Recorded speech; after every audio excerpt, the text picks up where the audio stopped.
Hey, we are back with Charlotte's Web, Chapter 20. The title of this chapter is The Hour of Triumph. Special announcement, said the loudspeaker in a pompous voice. The management of the fair takes great pleasure in presenting Mr. Homer L. Zuckerman and his famous pig. The truck bearing this extraordinary animal is now approaching the infield. Kindly stand back and give the truck room to proceed. In a few moments, the pig will be unloaded in the special judging ring in front of the grandstand, where a special award will be made. Will the crowd please make way and let the truck pass? Thank you. Wilbur trembled when he heard this speech. He felt happy but dizzy. The truck crept along slowly in slow speed. Crowds of people surrounded it, and Mr. Arable had to drive very carefully in order to not run over anybody. At last he managed to reach the judge's stand. Avery jumped out and lowered the tailgate. I'm scared to death, whispered Mrs. Zuckerman. Hundreds of people were looking at us. Cheer up, replied Mrs. Arable. This is fun. Unload your pig, please, said the loudspeaker. All together now, boys, said Mr. Zuckerman. Several men stepped forward from the crowd to help lift the crate. Avery was the busiest helper of all. Tuck in your shirt, Avery, cried Mrs. Zuckerman, and tighten your belt. Your pants are coming down. Can't you see I'm busy? Replied Avery in disgust. Look, cried Fern, pointing. There's Henry. Don't shout, Fern, said her mother, and don't point. Can I please have some money? Asked Fern. Henry invited me to go on the Ferris wheel again, only I don't think he has any money left. He ran out of money. Mrs. Arable opened her handbag. Here, she said.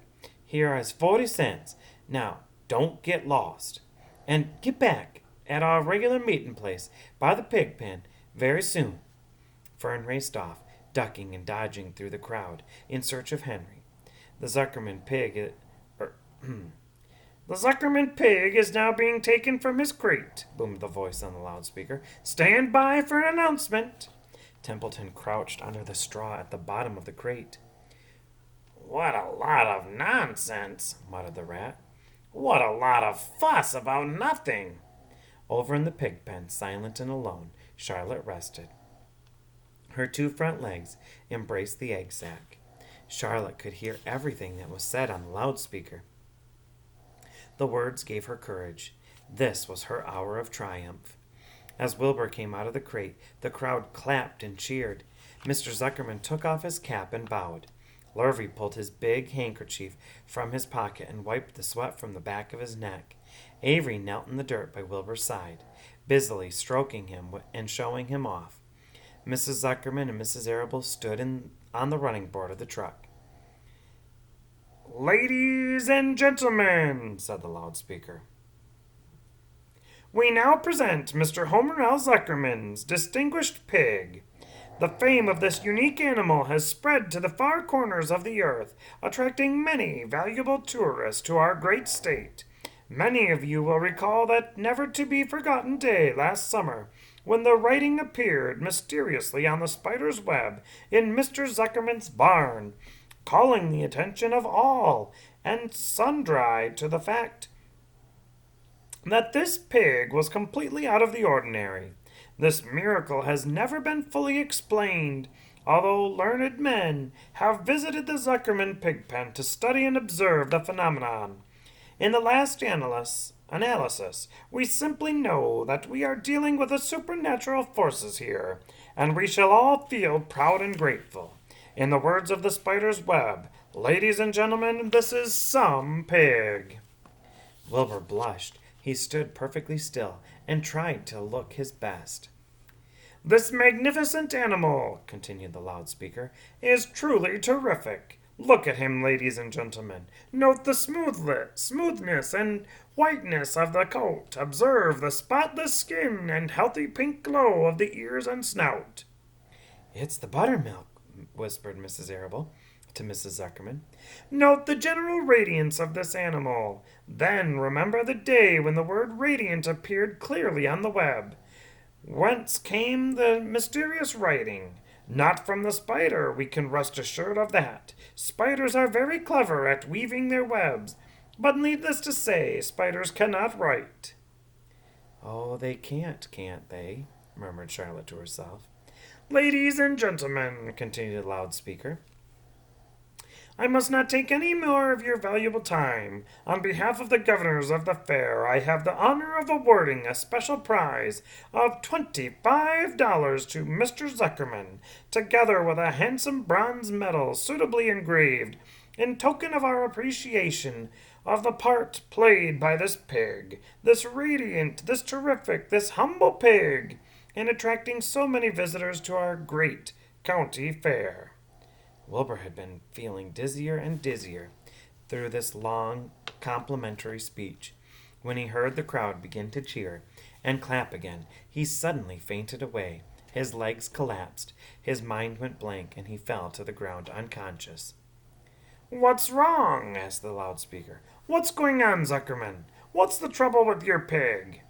Avery was kneeling by Wilbur's head, stroking him. Mr. Zuckerman was dancing about, fanning him with his cap. He's all right, cried Mr. Zuckerman. He gets these spells. He's modest and can't stand praise. Well, we can't give a prize to a dead pig, said the loudspeaker. It's never been done.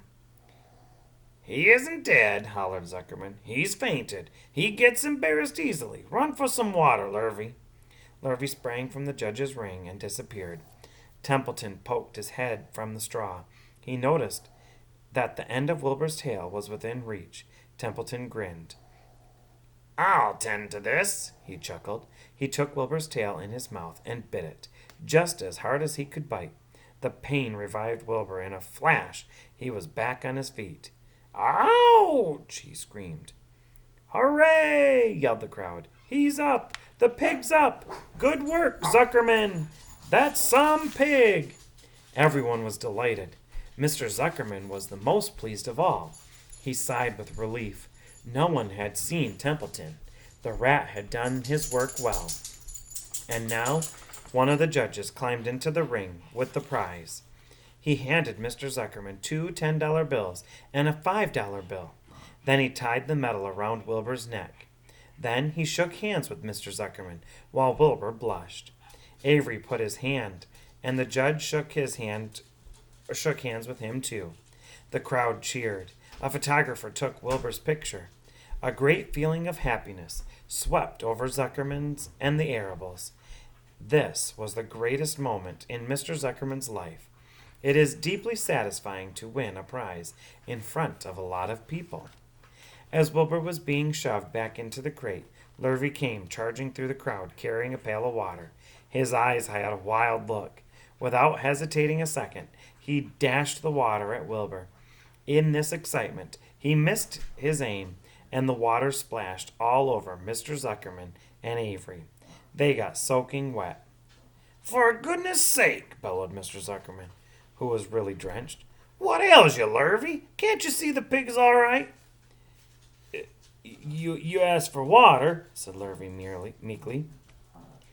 I didn't ask for a shower bath, said Mr. Zuckerman. The crowd roared with laughter. Finally, Mr. Zuckerman had to laugh too. And of course, Avery was tickled to find himself so wet. He immediately started to act like a clown. He pretended he was taking a shower bath and made faces and danced around and rubbed imaginary soap under his armpits.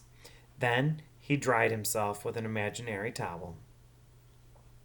Avery, stop it, cried his mother. Stop showing off. But the crowd loved it. Avery heard nothing but the applause. He liked being a clown in a ring, with everybody watching in front of the grandstand. When he discovered there was still a little water left in the bottom of the pail, he raised the pail high in the air and dumped the water on himself and made faces. The children in the grandstand screamed with appreciation. At last, things calmed down. Wilbur was loaded into the truck. Avery was led from the ring by his mother and placed on the seat of the truck to dry off. The truck, driven by Mr. Arable, crawled slowly back to the pig pen. Avery's wet trousers made a big wet spot on the seat.